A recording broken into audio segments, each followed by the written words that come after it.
The Big Game Hunter, the head coach for JobSearchCoachingHQ.com. That's a site where I've curated information that you can watch, listen to, or read that's going to help you find work more quickly. Now, I'm working with two people now who are operating under non-compete agreements. Each of them has signed them voluntarily. Each of them is in a quandary. Let me walk through the situations. The first one has signed a non-compete with a U.S. firm based in the Northwest. He has received and accepted an offer with a competitor in Europe, and his employer has decided to enforce the non-compete. 1 year. 1 year, in theory, he's not going to be able to work. They're going to pay him half pay during that period of time. Not a lot of money for him to live on. And although the firm in Europe is willing to wait for him, which is astonishing, isn't it? 1 year they're willing to wait for him because they see his value. Still, he's left with a mystery.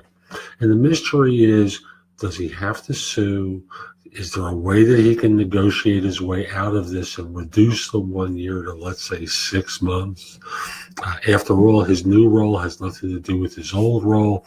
He is offered to voluntarily remove himself from professional situations that would involve any proprietary knowledge that he has.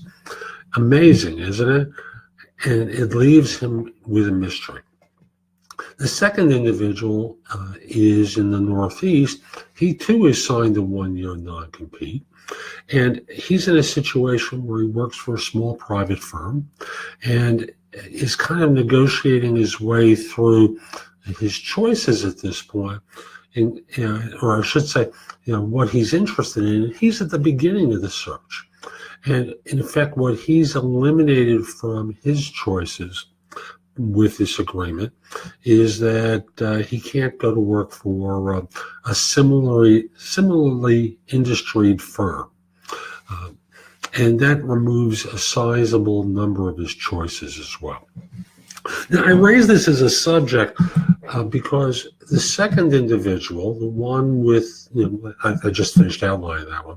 The second individual believes that because he lives in a state that isn't really supportive of non-competes, he'll be able to walk away and not worry about his non-compete.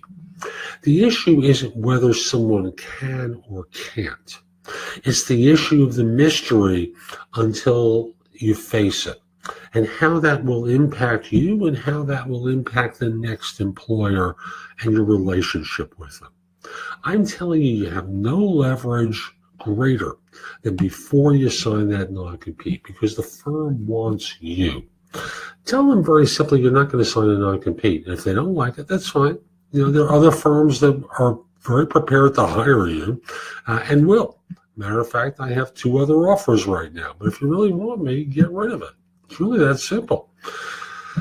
And I'm telling you, most of the firms will damage you in your career with that non-compete.